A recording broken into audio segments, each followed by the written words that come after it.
Mr. Guetares, that's the General Secretary for United Nations, and also the General Secretary for NATO.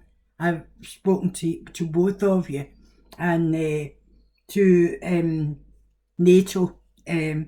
I can assure you, sir, I have bona fide proof about drug running, and also that's from 1970 up until recently, and I have the statements from the police, military police, about today and the different route that they take, and also somebody that is a very credible man, a Scotsman, and I was explaining to him, and he says, "Oh, if you want the best stuff, you'll get it from the police, you know. That's how bad it all is, okay? And that's how they control us, okay? And so you've got the drug companies, you've got the inks, etc. And that you're looking for courage, you're looking for confidence, you know. And I said to you, look here, this is what I'm doing, and what I'm doing. Listen, okay, I can give advice to the world, and I'm not out to be making money in any way, shape, or form.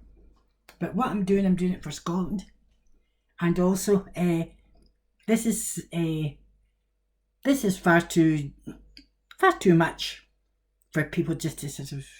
They're talking about holidays. Very, very, very difficult, you know. However, you keep the heat and you do the best you can, and then you know, because you're being guided, that it's time for you to look after you. But I felt compelled to do the last video, and now this is another one, and it's difficult to stop the doctors coming on, and the more they're saying, the more people are really getting confused. And of course, we're gamblers, you know, all politically engendered, and people don't really know one thing from another. So it's incumbent upon me that when I heard last night on TV a scientist that was talking about COVID and the fact that it has jumped from animals, and it's finding its way around. Well, I am doing research. I'm doing research on myself, and I'm doing my research because pain's the messenger, it's not the message. So I don't have COVID, but I have had all the symptoms for a long while. Plus, there's many other things that I have pondered about. And I think if you want to check me out, you check me out my nursing qualifications, and when I went back to nursing, care of the elderly, that's Glasgow, so that's the Western Infirmary, and also N.A.T.O, back to nursing, and I have a very deep understanding of medicine, and I was the only nurse that went to the course downstairs where all the doctors go, talking about really strange cases, you know, because I was interested. So that's that. So when he explained to me part of what I'm adding to the knowledge that I've already got, how it's new to the body, and so it's having a look around, etc. There's many things that the doctors don't have the answers for. There's many things that they're researching, and then they publish it, but they don't use it. So as I say, we'll get them sorted out at a later date.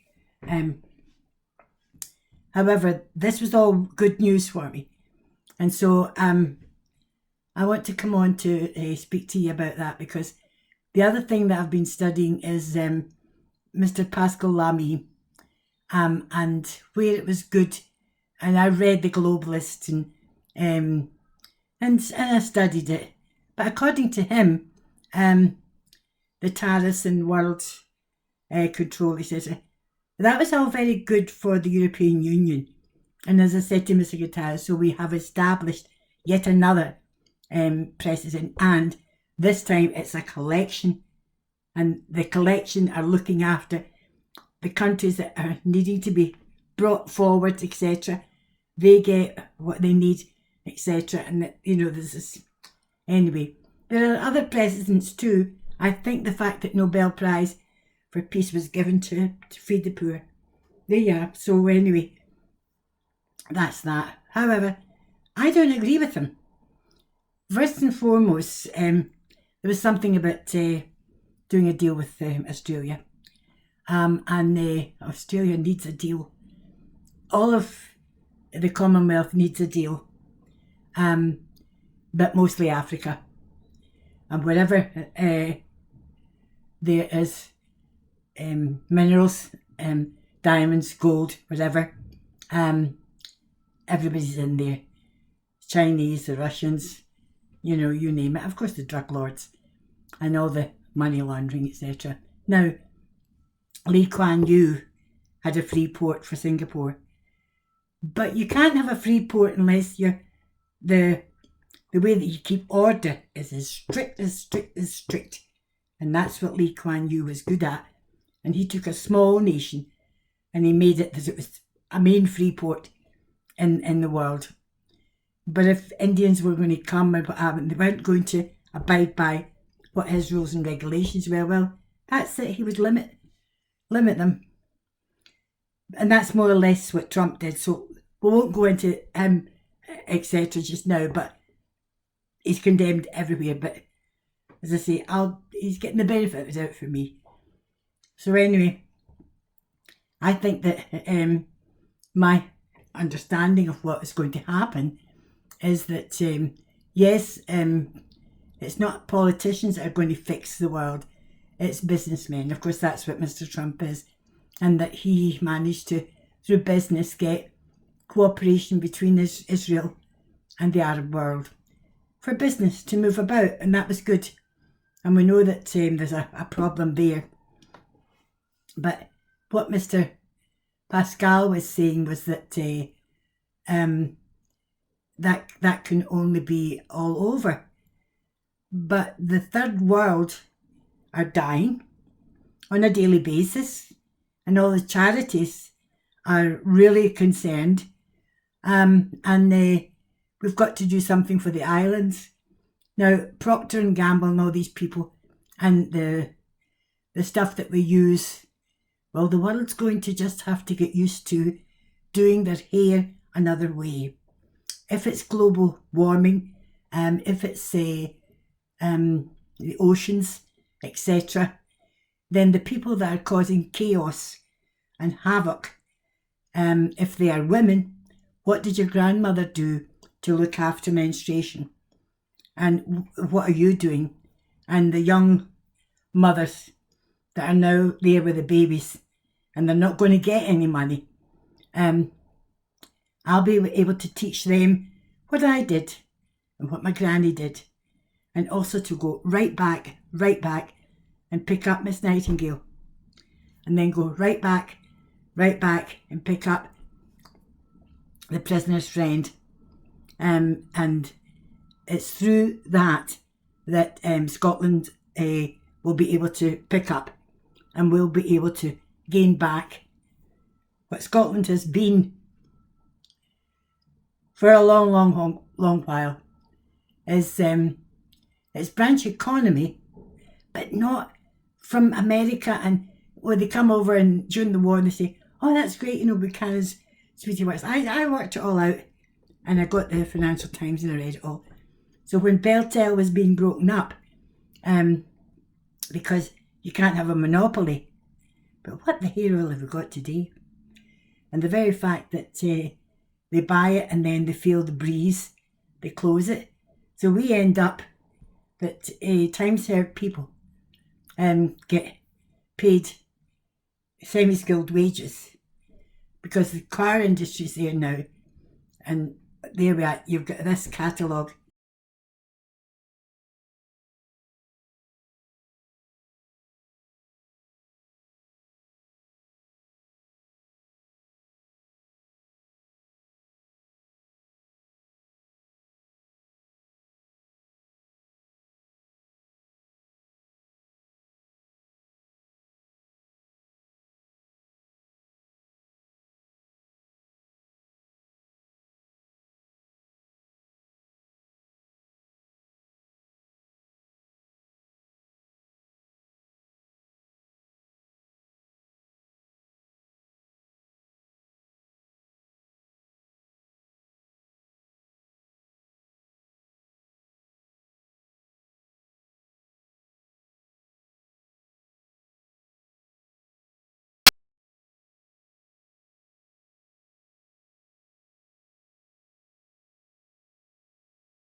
just to say, look, I'm doing my bit. I'm doing my best.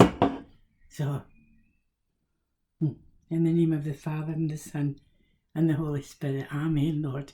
Amen. Amen.